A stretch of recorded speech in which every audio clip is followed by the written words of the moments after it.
अच्छे मार्क्स उस इंसान के आएंगे जिसके पास विल पावर है, ना कि इंटेलिजेंस। अच्छा लीडर वो बनेगा जिसके पास विल पावर है, ना कि करिश्मा है।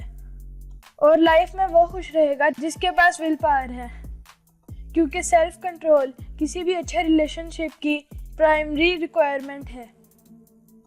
तो आज की ये वीडियो विल पावर की साइंस के बारे में है। दोस्तों, वीडियो देखने से पहले आप हमारे चैनल ब्रेन इन्फो को सब्सक्राइब कर लें और इस वीडियो को लाइक करना बिल्कुल भी मत भूलिएगा। तो शुरू करते हैं अपनी वीडियो। दोस्तों, इस वीडियो में हम आपको सारे टॉपिक्स डॉक्टर केली मैकगोनिगल की book the will power instinct से बताएंगे। डॉक्टर केली स्टैनफोर्ड यूनिवर्सिटी में हेल्थ साइकोलॉजिस्ट और लेक्चरर हैं और विल पावर साइंस में एक जाना पहचाना नाम है। इससे पहले कि विल पावर से आप अपनी लाइफ को बहुत इम्प्रूव कर दें, पहले आपको ये समझना पड़ेगा कि विल पावर आपको एक्चुअली मिलती कहाँ से है। इसके लिए इमेजिन कीजिए कि हज़ारों साल पहले आप एक जंगल में ज़िंदगी गुजार रहे हैं। आपको बहुत ज़ोरों से भूख लगी है। आपको सामने एक ताज़ा मरा हुआ जानवर दिखाई देता है। आप उसे खाने के लिए आगे बढ़ ही रहे होते हैं कि आप देखते हैं कि सामने पेड़ के साथ एक शेर भी उसको देख रहा है। अब उस शेर ने आपको भी उस जानवर को देखते हुए देख लिया है। अब शेर का प्लान कुछ और है। अब उस जानवर के साथ साथ आप भी डिनर के लिए चाहिए। अब हम फिजियोलॉजिकल पॉइंट ऑफ व्यू से देखते हैं कि इस वक्त आपकी बॉडी कैसे रिस्पॉन्ड करेगी। सबसे पहले शेर आपको घूर रहा है। ये इंफॉर्मेशन आपकी आंखों से आपके ब्रेन के बीच वाले हिस्से में जाएगी, जिसे हम कहते हैं एमिगडाला। ये आपका पर्सनल अलार्म सिस्टम है। ये आपकी पूरी बॉडी को और ब्रेन के बाकी हिस्सों को सिग्नल्स भेजेगा कि अब करने का या फिर मरने का वक्त आ चुका है। सबसे पहले आपके adrenal glands stress hormones release करेंगे। सेकंड, क्योंकि आपको एनर्जी की बहुत ज़्यादा ज़रूरत है, इसलिए लिवर आपके ब्लड स्ट्रीम में एनर्जी देगा, फैट और शुगर की फॉर्म में। थर्ड, आपकी सांसें बहुत ज़्यादा इंक्रीज हो जाएंगी ताकि आपको एक्स्ट्रा ऑक्सीजन मिल सके। और फोर्थ, ये सारी एनर्जी मसल्स तक पहुंच जाए, इसके लिए आपका हार्ट रेट भी बहुत ज़्यादा इंक्रीज हो जाएगा। ब्रेन का नेक्स्ट रिस्पॉन्स होगा कि जहाँ पर भी एनर्जी वेस्ट हो सकती है, उन सब चीज़ों को स्लीप मोड में डाल दिया जाए। इसके लिए ब्रेन आपके लॉजिकल, रैशनल और high thinking part prefrontal cortex को स्लीप मोड में डाल देगा, क्योंकि इस टाइम ब्रेन ये नहीं चाहता कि आप ज़्यादा सोचें। अब आपने इंस्टिंक्टिवली जो भी डिसीजन लिया है, भागने का या लड़ने का, उसके लिए आपके ब्रेन ने आपकी बॉडी को तैयार कर दिया है और आप अपना काम कर सकते हैं। ब्रेन के इस तरीके के रिस्पॉन्स को हम इम्पल्सिव रिस्पॉन्स कहते हैं, जहाँ पे वो ज़्यादा सोचता नहीं है। और ये एक ह्यूमन काइंड के लिए ब्लेसिंग भी है, क्योंकि इन सिचुएशंस में आप सिर्फ अपनी प्रेजेंट इमरजेंसी कंडीशन के बारे में ही सोचना चाहते हैं। अब ज़रा दूसरी सिचुएशन इमेजिन कीजिए। आप अपनी लोकल मार्केट में जा रहे हैं। बहुत खूबसूरत दिन है और हल्की हल्की हवा भी चल रही है और आपको थोड़ी भूख भी लगी है। आप सामने वाली दुकान में देखते हैं, वहाँ पर एक चॉकलेट क्रीमी केक पड़ा है और उसे देखते ही आपके मुंह में पानी भी आ चुका है। इससे पहले कि आप कुछ सोच पाते, आप दुकान की तरफ चल पड़े हैं। अगर आप इसको शेर वाली सिचुएशन के साथ कंपेयर करें, तो इस मूवमेंट पर भी आपकी बॉडी बिना सोचे समझे काम कर रही है, यानी इम्पल्सिव रिस्पॉन्स। लेकिन आप अपने आप को रोक सकते हैं, क्योंकि आपके पास एक सीक्रेट गैजेट है, विल पावर, और आप अपने प्रीफ्रंटल कॉर्टेक्स की मदद ले सकते हैं। अगर आपको अपना लॉन्गर गोल याद आ जाता है कि आप डाइट पर हैं, तो आपका प्रीफ्रंटल कॉर्टेक्स एक्टिवेट हो जाएगा और ये आपकी बॉडी में सिग्नल्स भेजेगा। आपका हार्ट रेट तेज करने के बजाय उसे कम कर देगा और आपके ब्लड प्रेशर को नॉर्मल कर देगा और आपकी मसल से एनर्जी लेकर आपके ब्रेन में डाइवर्ट कर देगा, ताकि आप आराम से सोच पाएं। इसे बॉडी का पॉज एंड प्लान रिस्पॉन्स कहते हैं। तो हमने अपनी बॉडी के दो रिस्पॉन्सेस देखे। पहला था इम्पल्सिव रिस्पॉन्स, जिसमें हमारा हार्ट रेट बढ़ जाता है, रेस्पिरेटरी रेट बढ़ जाता है, ब्लड प्रेशर भी बढ़ जाता है और हम सिर्फ एक्ट करते हैं एक रोबोट की तरह। इसमें हमारा प्रीफ्रंटल कॉर्टेक्स काम नहीं करता।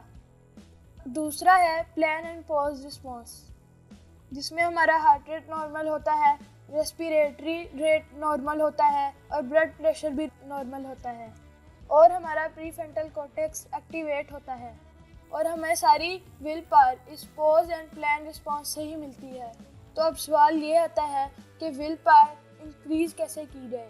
तो सबसे पहला और क्विकेस्ट मेथड अपनी विल पावर को इम्प्रूव करने का आता है हार्ट रेट वेरिएबिलिटी। यानी अगर आपकी हार्ट बीट्स के बीच का टाइम वेरी करता है तो आप पॉज एंड प्लान स्टेट में होंगे, यानी उस वक्त आपके पास ज़्यादा विल पावर होगी। ये आप अचीव कर सकते हैं अपनी ब्रेथ रेट को स्लो करके, यानी 4 to 6 ब्रेथ्स पर मिनट। ये स्टार्टिंग में आपको डिफ़िकल्ट लग सकता है, लेकिन प्रैक्टिस करके ये चीज़ पॉसिबल है। इससे आपका हार्ट रेट तो स्लो हो जाएगा, लेकिन हार्ट रेट वेरिएबिलिटी इंक्रीज़ हो जाएगी, जिससे उसी वक्त आपकी विल पावर इंक्रीज़ हो जाएगी और आप हाई चैलेंजिंग टास्क को कर सकते हैं। और ये चीज़ आपको 1 से 2 मिनट तक ही करनी है, जिससे आपका विल पावर रिजर्व इम्प्रूव हो जाए। सेकंड आता है will power as a muscle. ये कॉन्सेप्ट बोलता है कि विल पावर एक बैटरी की तरह है। जिस वक्त आप फ्रेश हैं, हाई एनर्जी स्टेट में हैं, उस वक्त आपकी विल पावर बहुत ज़्यादा होगी और जब आप थके हुए हैं, लो एनर्जी स्टेट में हैं, उस वक्त आपकी विल पावर बहुत कम होगी। इसका मतलब है जैसे ही आप सो के उठते हैं, चाहे वो सुबह हो या शाम, इससे पहले कि आपकी विल पावर ख़त्म हो, आपको अपने हाईएस्ट प्रायोरिटी टास्क उसी वक्त करने चाहिए। और ऐसा नहीं होना चाहिए कि आपने अपना डे इस तरीके से प्लान किया है कि पहले मैं 3 घंटे की मूवी देखूंगा, उसके बाद मैं 1 घंटा खेलूंगा, फिर मैं डिनर करूंगा और फाइनली पढ़ूंगा। अपने ब्रेन को इस तरीके से शेड्यूल करने की वजह से आपके पास विल पावर नहीं बचेगी, क्योंकि आप अपनी सारी विल पावर यूजलेस चीज़ों में खर्च कर चुके हैं। नेक्स्ट आता है खुद को माफ़ करना। मैक्सिमम लोगों से जब भी कोई गलती होती है तो वो इतना ज़्यादा शर्म से भर जाते हैं कि वो अपने आप को माफ़ ही नहीं करते। लेकिन विल पावर साइंटिस्ट बोलते हैं कि जब भी लोग किसी विल पावर फेलियर के केस में या गलती होने के केस में खुद को जितना ज़्यादा गलत महसूस करवाएं, वो फ्यूचर में और ज़्यादा बड़ी गलती करेंगे और ज़्यादा विल पावर फेलियर्स होंगे। जैसा कि एक स्टडी में शराबियों को बोला गया कि वो हर बार डायरी में लिखेंगे कि वो कितनी शराब पी रहे हैं और ये भी लिखें कि अगले दिन सुबह उन्हें कितना गलत महसूस हो रहा है। इस स्टडी से पता चला कि जो लोग ये मानते थे कि वो शराब पी के बहुत ज़्यादा गलत कर रहे हैं, वही लोग अगले दिन सुबह उठ के दोबारा से ज़्यादा शराब पीते थे। सिमिलर स्टडी में सिगरेट के बारे में यही बताया गया है। जो लोग ज़्यादा गिल्ट महसूस करते हैं कि उन्होंने सिगरेट पी के बहुत ज़्यादा गलती की, उनका स्ट्रेस लेवल और ज़्यादा हाई हो जाता है। तो स्ट्रेस को कम करने के लिए वो और सिगरेट पीना स्टार्ट कर देते हैं। ऐसे ही वो लोग जो कि जुए में पैसे हार चुके हैं, उन्हें गिल्ट होता था कि उन्होंने पैसे हार के बहुत ज़्यादा गलत काम किया। वो दोबारा से पैसे उधार लेते थे ताकि वो अपने हारे हुए पैसे वापस ले आएं, लेकिन इस प्रोसेस में और पैसे हार जाते थे। तो अब आपके दिमाग में सवाल आ रहा होगा कि हम अपने आप को क्या बोलें। इसलिए ड्यूक यूनिवर्सिटी में एक एक्सपेरिमेंट किया गया। वहाँ पे बहुत सारी हेल्थ कॉन्शियस लड़कियों को बुलाया गया। उनको झूठ बताया गया कि रिसर्चर्स खाने का मूड पे इफेक्ट देखना चाहते हैं। उनकी शुरू में ही विल पावर ख़त्म करने के लिए उन्हें एक कमरे में ले जाकर बोला गया कि आप इन डोनट्स और कैंडीज़ को खा लीजिए। उसके बाद उन लड़कियों को 2 ग्रुप में डिवाइड किया गया और उन्हें 2 डिफरेंट कमरों में ले जाकर बोला गया कि अब आपका कैंडी टेस्ट है, आप इनमें से जितनी हो सके उतनी कैंडीज़ खा लीजिए और हमें ये बताइए कि इनका टेस्ट कैसा है। रिसर्चर्स ने उन कैंडी के जार के वेट को पहले से ही मेजर किया हुआ था ताकि उन्हें पता चल सके कि किसने कितनी कैंडीज़ खाई हैं, क्योंकि ये लड़कियां विल पावर को पहले ही तोड़ चुकी थी डोनट्स खाकर। इसलिए रिसर्चर्स को लगा कि जिन लड़कियों को अनहेल्दी डाइट खाने पे गिल्ट है, वो उतनी ही कम कैंडीज़ खाएंगी। लेकिन इसके रिजल्ट्स बिल्कुल ही ऑपोजिट थे। डोनट खाने के बाद कैंडी टेस्ट से पहले एक ग्रुप को रिसर्चर्स ने बोला था कि हम जानते हैं कि आप सब अपनी हेल्थ का बहुत ज़्यादा ख्याल रखते हैं और आज डोनट खाने के बाद आपको ऐसा लग रहा होगा कि आपने बहुत अनहेल्दी डाइट खाई है। लेकिन ये हम बताना चाहते हैं कि प्रोफेशनल हेल्थ फिटनेस लोग ऐसी गलतियां करते हैं। उनके कुछ ऐसे डेज होते हैं जिनमें वो अनहेल्दी फूड खाते हैं। तो इसके लिए आपको खुद को इतना बुरा भला कहने की ज़रूरत नहीं है कि अब रिसर्चर्स ये सोच रहे थे कि जिस ग्रुप को ये मैसेज मिला है वो ग्रुप ज़्यादा कैंडीज खाएगा क्योंकि उन्हें अब बहाना मिल गया है और गलतियां करने का।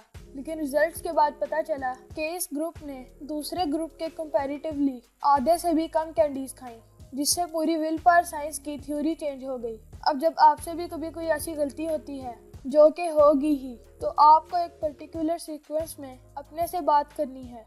पहला कि एक्सेप्ट करो आपसे गलती हुई है और उन फीलिंग्स को नोटिस करो कि आपकी बॉडी कैसे रिएक्ट कर रही है। क्या आपका हार्ट रेट इंक्रीज हो रहा है? क्या आपका ब्रेथ रेट इंक्रीज हो रहा है? सेकंड, आप एक्सेप्ट कीजिए कि सबसे गलती होती है। हर इंसान इम्परफेक्ट है और यही प्रोसेस है जिससे हम इम्प्रूव होते हैं। बार बार गलतियां करके तब्दीली से फाइनली आप इमेजिन करें कि ये मैसेज आपने किसी अपने बड़े को देना है या किसी बच्चे को देना है और उसे बताना है कि ये गलतियां होती हैं और उसे कोई डरने की ज़रूरत नहीं है। वो दोबारा से अपनी लाइफ स्टार्ट कर सकता है। इस पूरे प्रोसेस में आपको अपने बारे में बात नहीं करनी है। फॉर एग्जाम्पल, अगर मैंने रात को प्रॉमिस किया था कि मैं 3 घंटे पढ़ूंगा और मैं जल्दी सो गया, तो मेरा मैसेज कुछ इस तरीके का होगा। हाँ, मैं पढ़ नहीं पाया क्योंकि मैं ज़्यादा खेल कर थक गया था। सेकंड, हर टॉपर, हर साइंटिस्ट, कोई भी सक्सेसफुल इंसान बहुत बार अपने वादे पूरे नहीं कर पाता, लेकिन तो क्या हुआ, वो दोबारा उठ के काम तो करता है और ऐसे ही तो हम सीखते हैं। और थर्ड, अगर ये मैसेज मैं अपने किसी छोटे भाई को बोलूं तो कुछ इस तरीके से बोलूँगा, अरे यार, मैं भी नहीं पढ़ता था, कई बार हो जाता था, मैं थक जाता था, जल्दी सो जाता था, दोबारा से अपनी तैयारी शुरू कर और अच्छे मार्क्स ले। तो इस तरीके की सेल्फ टॉकिंग से आपकी विल पावर दोबारा से इंक्रीज हो जाती है और दोबारा से आप वो सेम गलतियां नहीं करते। तो दोस्तों, आज हमने देखा कि माइंड 2 तरीके से काम करता है। पहला, इम्पल्सिव रिस्पॉन्स, दूसरा pause and plan response. Will power को इंक्रीज करने के लिए हमने 3 मेथड्स देखे। पहला था हार्ट रेट वेरिएबिलिटी। अगर आप अपनी ब्रेथ रेट 1-2 मिनट के लिए 4 to 6 कर देती हैं तो आपकी हार्ट रेट वेरिएबिलिटी इंक्रीज हो जाती है। इस तरह आपकी विल पावर इंक्रीज हो जाती है। सेकंड, हमने देखा कि विल पावर एक बैटरी की तरह है। जब हमारी नींद पूरी होती है और हम हाई एनर्जी स्टेट में होते हैं तो हमारी विल पावर ज़्यादा होती है, इसीलिए हमें हाईएस्ट प्रायोरिटी टास्क इसी वक्त करने चाहिए। Third, guilt. हमें अपने आप को बार बार गिल्ट महसूस नहीं करवाना और अपने आप को एक पॉजिटिव मैसेज दे के, ये मान के कि सबसे गलतियां होती हैं, दोबारा से काम शुरू कर देना चाहिए। दोस्तों, कमेंट बॉक्स में आप बता सकते हैं कि हम अगली वीडियो किस टॉपिक पे बनाएं, ताकि हमें भी फीडबैक मिले, उन्हीं टॉपिक को हम कवर करें। हमारे चैनल ब्रेन फोकस ज़रूर सब्सक्राइब कर लें, बेल आइकन के बटन को दबा दीजिए ताकि आप इंफॉर्मेशन की वीडियो कभी मिस ना करें। और इस वीडियो को लाइक ज़रूर कीजिएगा ताकि हमारा कॉन्फिडेंस बढ़े।